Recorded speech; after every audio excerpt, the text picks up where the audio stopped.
कल की कथा में हम लोग एक सुंदर सूत्र को पकड़े हुए थे कि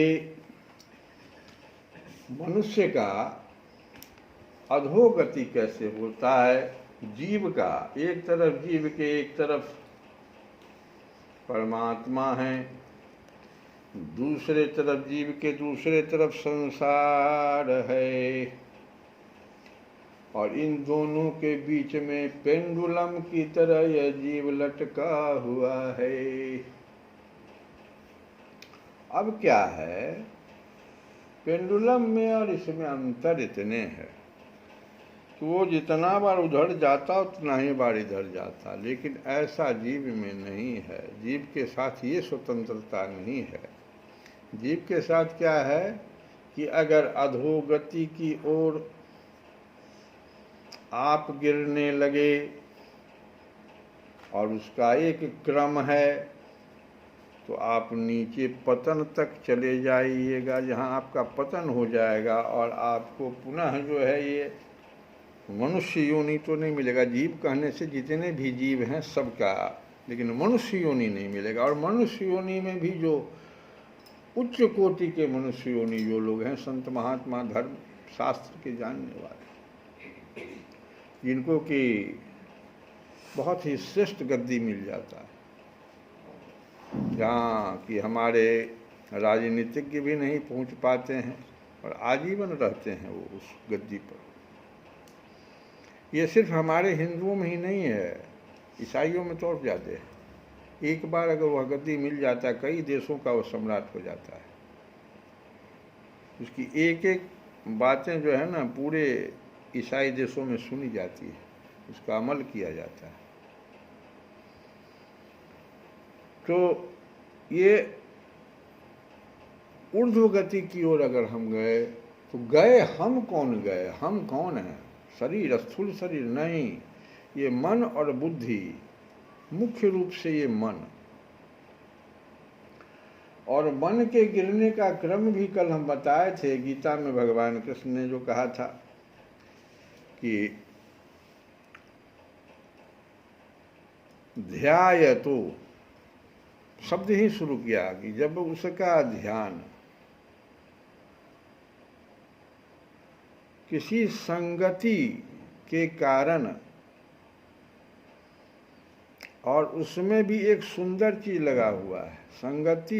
एक तो ध्यान गया उधर, और भी ध्यान इस प्रकार से गया जिसमें कि उसका अपना जो है मत भी पड़ गया।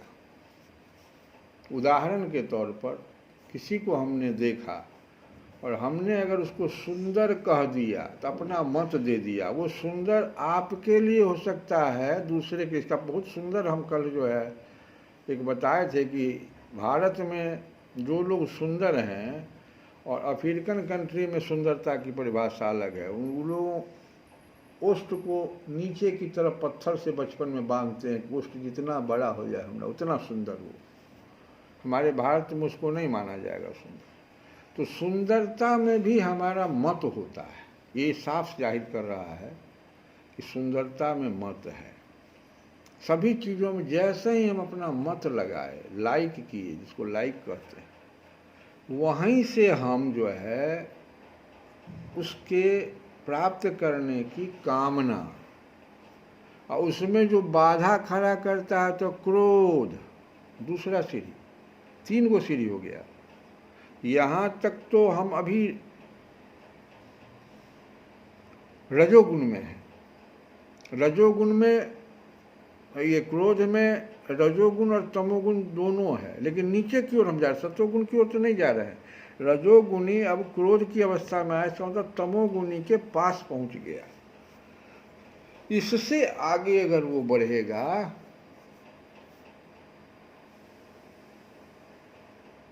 तो उसका स्मृति, उसके बाद बुद्धि, इन दोनों का नाश होना है।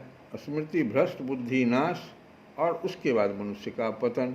इतनी सीढ़ियाँ भगवान गीता ने 3 श्लोकों में जो है इसको दिया है, अर्जुन को समझाया है कि देखो कहाँ से तुम्हारी ये जीव जो है बैठा हुआ बीच में है, ऊपर परमात्मा, नीचे संसार, तो संसार में दृष्टि डालता है वो। अब यही तुलसी बाबा इसी को अपने इस गीत में बड़ा सुंदर ढंग से प्रत्येक इंद्रियों के बारे में बता रहा है। पर जैसे शुरू करते हैं आँख से, कहा न कल तुलसी वाले कि मन अनीति रत मेरो, मन अनीति रत मेरो, मन अनीति रत मेरो, सकुच कहो अति राम कृपा निधे, सकुच कहो अति राम कृपा निधि, क्यों करि विनय सुनावो, मन अनीति रत मेरो, मन अनीति रत मेरो। अगर वो नयन का दोष बताते हैं कि हे भगवान, तुलसी बाबा कह रहे हैं, जब तुलसी बाबा के जैसा पहुंचा हुआ संत भी अपने इस मन को किस प्रकार से गिरते हुए देखते हैं, तब न उसका वर्णन किए। कहते हैं ये आँख जो आपने दिया, नयन दिया, ये भगवान के रूप को देखने के लिए दिया, लेकिन हम उसको भूलकर भी नहीं देखते हैं। हम तो इस नेत्र से पतंग के समान कामनी रूपी अग्नि की शिखा में उसको जलने के लिए भेज देते हैं। अब नेत्र देखा, कामना किया, अब देखो क्रम फिर वही गीता में जो क्रम है, कैसे कैसे उसकी, उस जीव की अधोगति हुई, पतन तक ले गया। प्राप्त करने के लिए कोशिश किया, कोई बाधा खड़ा किया, क्रोध उत्पन्न हो गया। और क्रोध के बाद की जो स्थिति है, 3 स्टेज, स्मृति विभ्रम, बुद्धि का नाश और ये मनुष्य का पतन, ये तीनों तमोगुणी, कंप्लीट हम लोग तमोगुण में चले जाते। तमोगुण से अब रजोगुण की ओर आना बहुत मुश्किल हो जाता है। कोई शराबी को कहो शराब छोड़ने के लिए, इतना संसार में जो है उसको उससे हटने के लिए कोशिश किया जा रहा है, लेकिन और बढ़ता ही जा रहा है।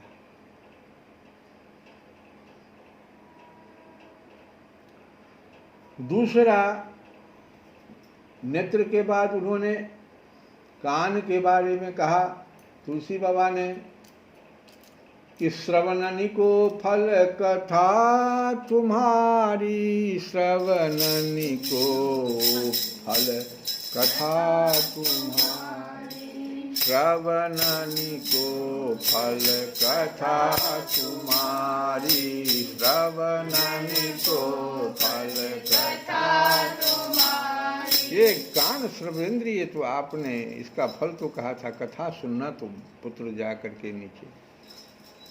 लेकिन हम क्या करते हैं, उससे निरंतर दूसरे का दोष अभी ढूंढ कर, आज जितना निंदा किए उससे अधिक कैसे करेंगे, उसमें हम इसको लगा देते हैं।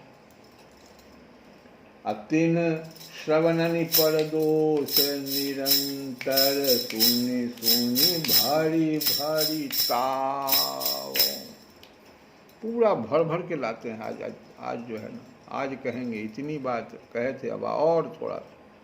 तो ये कान का देखो, और फिर जिह्वा का देखो कि जही रसना गुण गाई तिहारे, जही रसना गुण गाई तिहारे, जिन रसना गुण गाई तिहारे, जिन रसना गुण गाई तिहारे।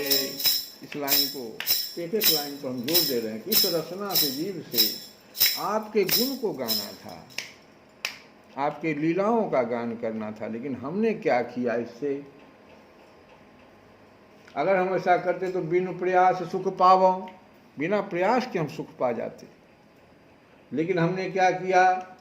करहूँ तेहि मुख पर अपवाद भेक जो रति रति जन मन काबो क्यों करी विनय सुनावो क्यों करी विनय सुनावो।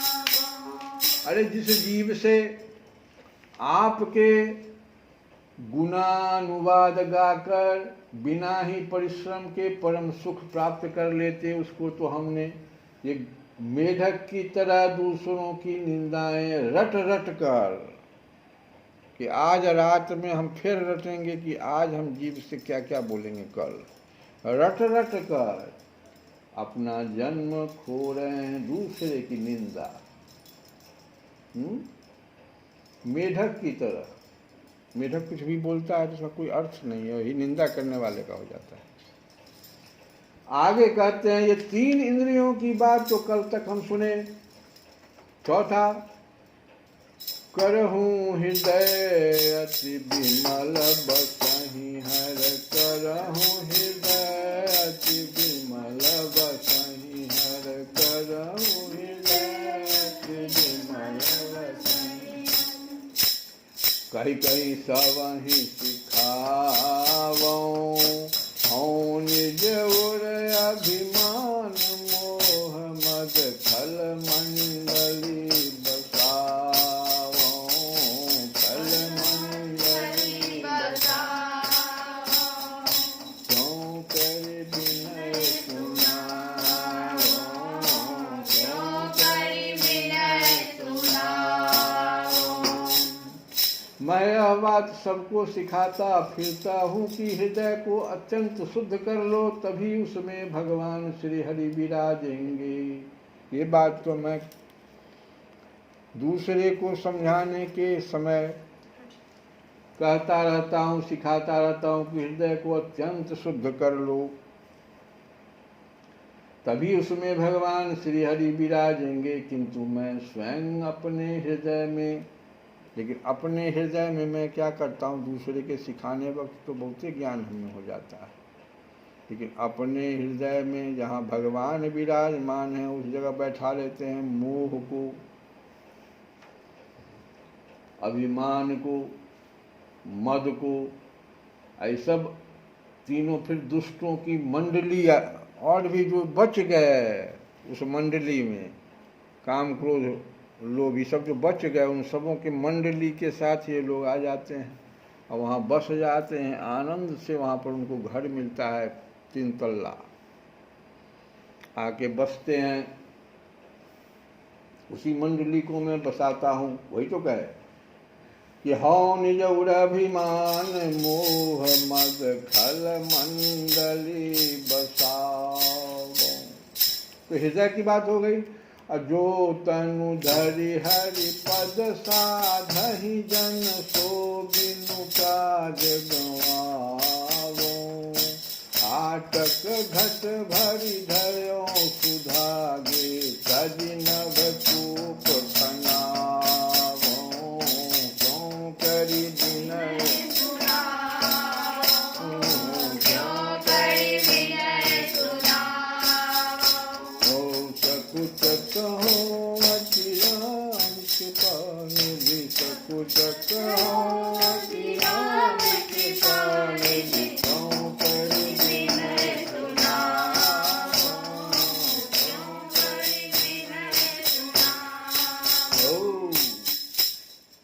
जिस दुर्लभ मनुष्य शरीर को धारण कर, अब देखो, अब शरीर के बारे में कहते हैं ये दुर्लभ है। तो इस दुर्लभ मनुष्य शरीर को धारण कर भक्तजन भगवान के परम पद को प्राप्त करने की साधना करते हैं, और वह भी शरीर दुर्लभ है। उसको मैं व्यर्थ ही खो रहा हूँ। करता क्या हूँ? घर में सोने के घरों में अमृत भरा रखा है, पर उसे छोड़कर आकाश में कुआं खुदवाना चाहता हूँ। आकाश में कुआं खुदेगा, व्यर्थ का इस शरीर को व्यर्थ के कार्यों में गंवा देता हूँ, यही तो तुलसी बाबा कहते हैं। तो ये तो हम जो है किस प्रकार से मन अनीति रत मेरो, और जिसके कारण हम जो है अधोपतन नीचे की ओर सीधी दर सीधी बहुत धीरे धीरे अपने 100 वर्ष की अगर आयु को माने, आज तो हम सुन रहे थे, तो भी जानना जरूरी है कि मनुष्य की आयु तो खैर अधिक थी ही, लंबाई भी अधिक थी उसमें सतयुग में, जो घट करके 7 फीट घट करके 21 फीट हो गई त्रेता युग में, और 14 फीट हो गई द्वापर युग में। अभी हम कितने फीट के हैं? मुश्किल से 5.5 फीट। तो सोच लो क्या स्थिति है हमारी। और कहते हैं आगे तो कहते हैं कि आयु जो 100 वर्ष अभी हम गिना रहे हैं, ये आप जो करिएगा तब कुछ 70 तो देखिएगा तभी, क्योंकि 70 को ज्योतिष शास्त्र दीर्घायु मानता है, और 70 से अधिक वालों को परम आयु कहता है, दीर्घायु नहीं, परम आयु। 100 वर्ष तक अगर आप चले गए तो आप परम आयु को प्राप्त कर लिए, आप पर भगवत कृपा है। 70 से आप बढ़ रहे हैं तो आप पर भगवत कृपा है।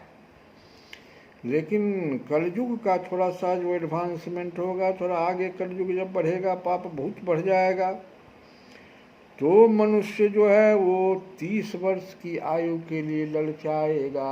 11-12 वर्ष में उसके बच्चे हो जाएंगे, 20 वर्ष में ही उसकी मृत्यु आ जाएगी। 30 वर्ष तो देख भी नहीं पाए, ललचाएगा, छोटा छोटा बौना हो जाएगा, वो अपना सारा समाप्त कर लेगा जो उसके शरीर के भीतर का ओज है। तो ये चीज़ जो है ना, समझो ये।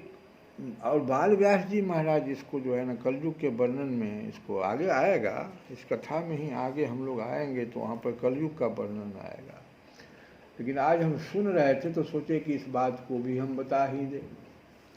अब कथा में हम लोग आए तो कल जो है ये देखो किस प्रकार से, जो कहता है ना पिता का पहला पुत्र जो होता है उसी को पुत्र माना जाता है, और वही जो है ना अग्नि देने का अधिकारी माना जाता है।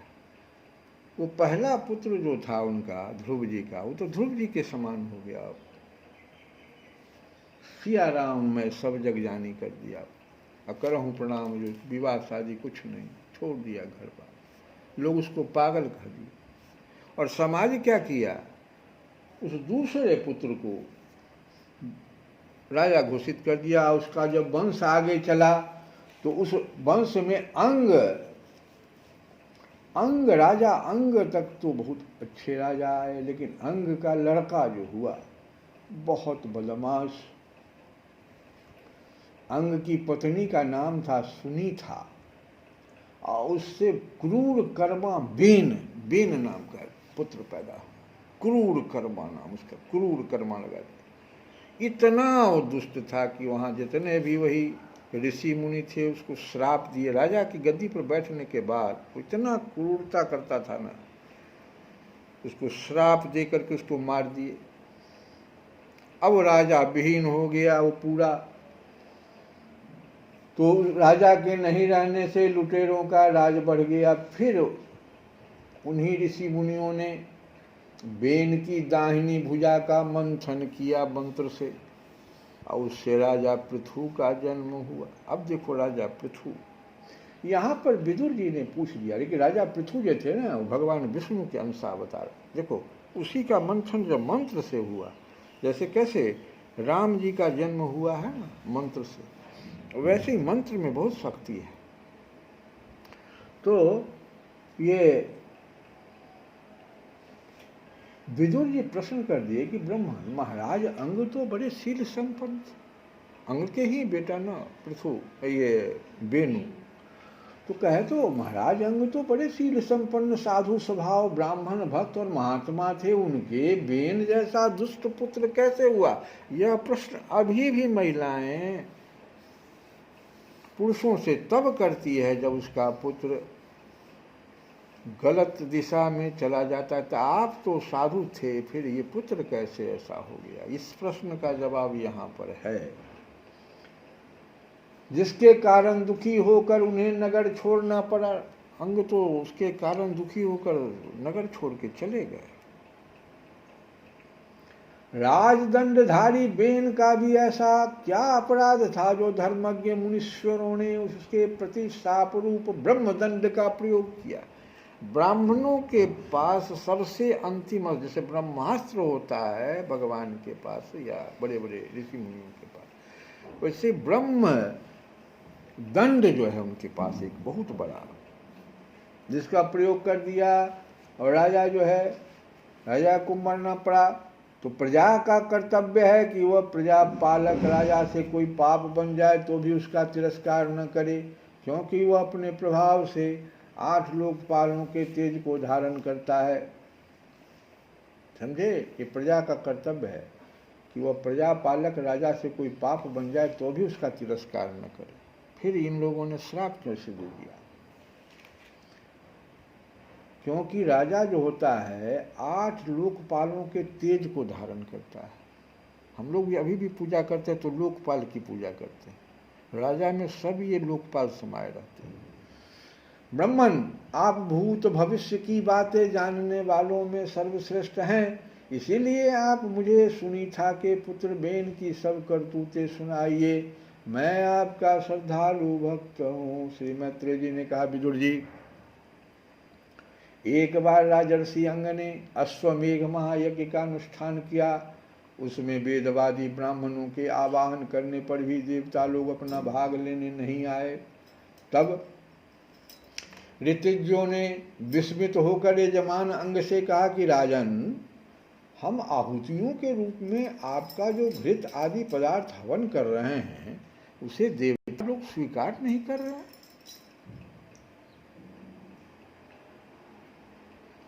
हम जानते हैं कि आपकी होम सामग्री दूषित नहीं है। देखो, बड़ा ही बहुत ही बढ़िया बात, होम सामग्री पर बड़ा ध्यान देना चाहिए।